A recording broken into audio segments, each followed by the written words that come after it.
All right, so you guys saw in the last video, we had a little bit of a mishap with this thing.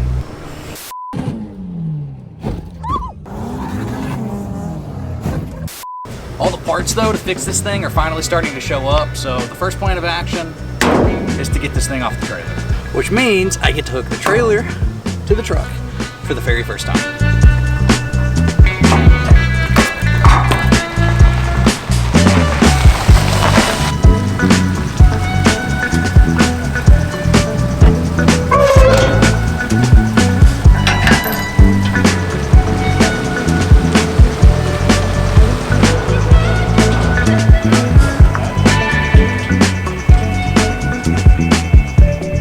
Feels so sick to see the whole rig set up. I know that both of us have been like super horny about it lately. Dude, should I go hook up quick? Yeah, you should. Come on. Jordy's doing a brake job right now. Tundra Boy's back at it again. Yeah, right. I saved your clip for the very end of the video. Sick. Okay, cool. Yeah, it's just like a little teaser. Cool. But dude, like, the car is cool.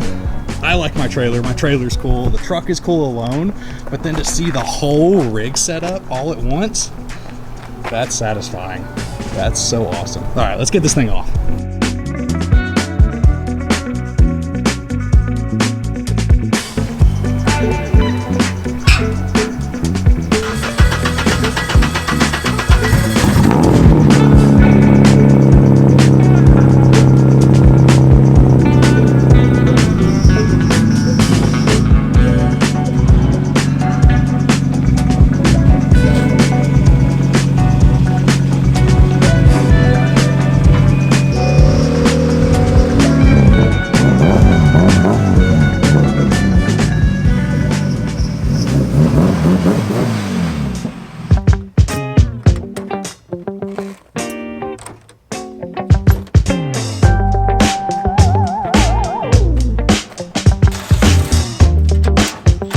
All right, so to fix Jordy and I's little fender bender, the first order of business is to get this fender off, get my newly acquired fender to the man, the myth, the paint match legend himself, Anthony.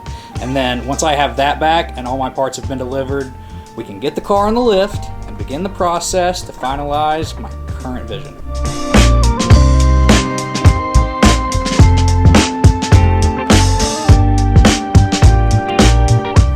Alright, so if you guys have been avid viewers of my channel or Jimmy's, you would know that the reason that we built this car was to mimic an S chassis without ever having to actually build an S chassis.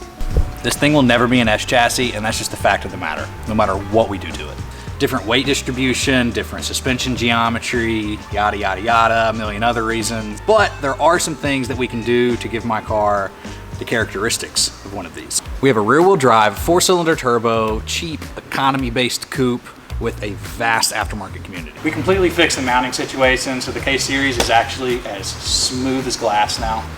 We put a sick body kit on the car, if I do say so myself. And we got the exhaust and the wastegate sounding just right. There's one more characteristic to the car that I want to change to complete my vision, and that's the way that it actually drives. What's on the car right now is a beyond simple setup. The car has off-the-shelf BC coilovers, a pair of Villains knuckles, some GK Tech offset tie rod spacers, and in the rear, I have a tow arm. That's it. And for my first year of driving, it was great. But while we're on the path of perfecting this thing and actually making it come to my full vision, we need some upgrades. And back to what I was saying earlier, similar characteristics to an S chassis. And the whole reason I was on this journey in the first place was chasing that super snappy S chassis steering feel. And there is no better way to get that style of driving and the aggression that this car deserves than a set of Heatmaker knuckles. Whoa. See that, see that, see that? Whoa. I've said it before, I'll say it a million more times. The gospel to drifting, what the good Lord intended, was an SR S13 with a cut knuckle.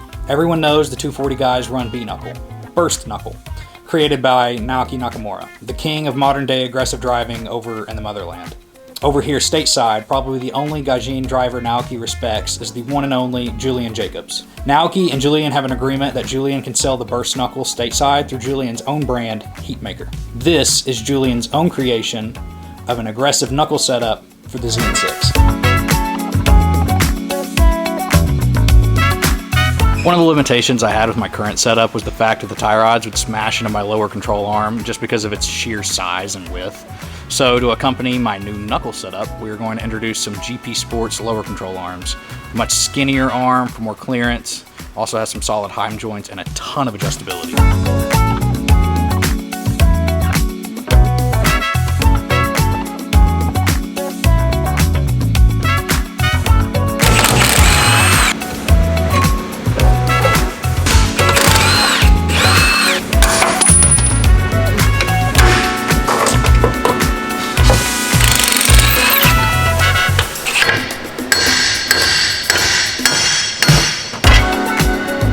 Finally, the last piece to tie everything in the front together. I'm super honored to run this part. A fully custom set of stance coilovers. Jimmy and Stance were gracious enough to get both mine and Jordy's cars on both of these coilovers, so we're both super excited to see how our cars feel after the install.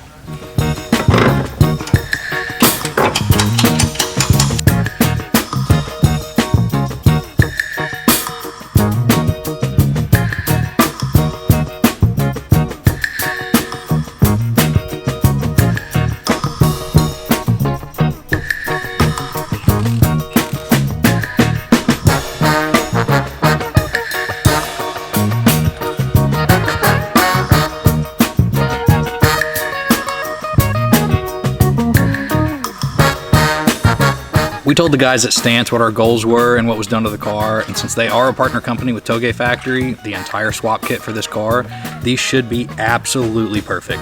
In the front, we have 9K springs, and in the rear, we have an 8K. What makes the rear so special is the fact that we're also going to be running Stance's lower control arm.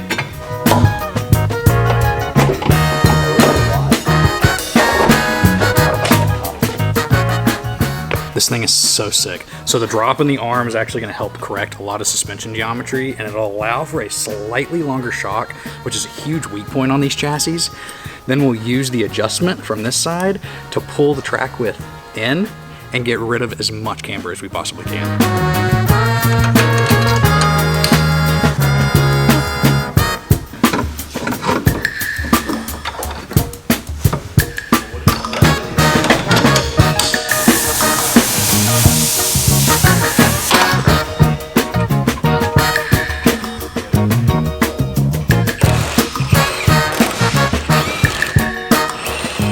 We're also going to introduce this GP Sports traction relocation bracket, which should also help promote grip in the rear while correcting some of the suspension geometry, bringing this arm down into a more ideal location with the car being lowered.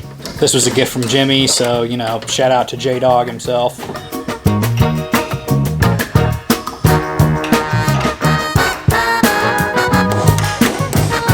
Alright, and then the last piece of suspension that we are adding to this car is this Kazama Auto high clearance front sway bar. Honestly, the first year of driving, I didn't even have a front sway bar on this car, so I'm really hoping that this helps change the entire feel of the car up, especially with the coils, the new lowers, the knuckles. It's going to drive like a completely new car.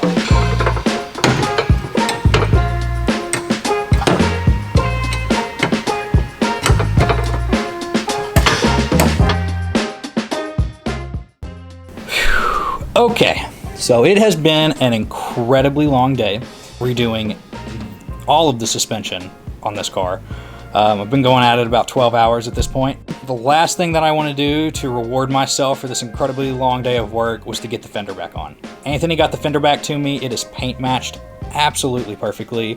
And so to finally see this thing with all the new suspension on, but then the fender to be back on so the car doesn't look like it's been wrecked anymore, that's what I've been waiting for. Here's me getting the fender on and trying not to kill myself because I've sweat 3 gallons today.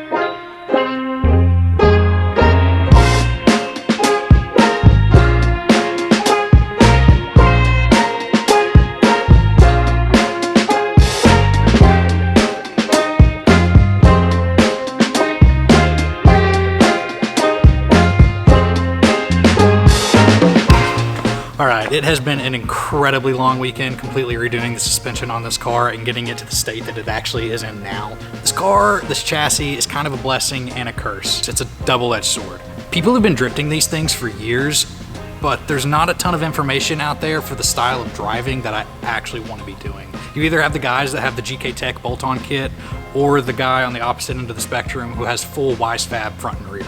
I know Lee from Proceed has his car pretty dialed and figured out, and I'd be lying if I said I didn't take a ton of inspiration from him on picking what parts I actually wanted to run on this car, but it's all still experimental. Think of the difference between how many guys are driving B-knuckle, cut-knuckle style S chassis, 13, 14, and 15, versus the guys who are doing that in these cars. I bet you could literally count them on both of your hands. We're still figuring stuff out. We're still gaining knowledge on this chassis to get into that like mid-level of like the grassroots stuff. We're just trying to figure out what works and what doesn't.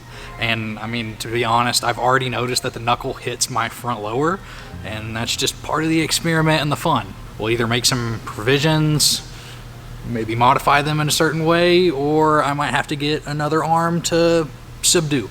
But it'll do fine for now. But in the next video, I really actually want to do some driving. I've been doing a lot of yapping and installing parts on this, and that's not really what I want my channel to be about. I don't really want to be a build channel. So next video, we are going to be doing some driving. So thank you guys for watching. Please subscribe if you want to see the next one. I'll see you then.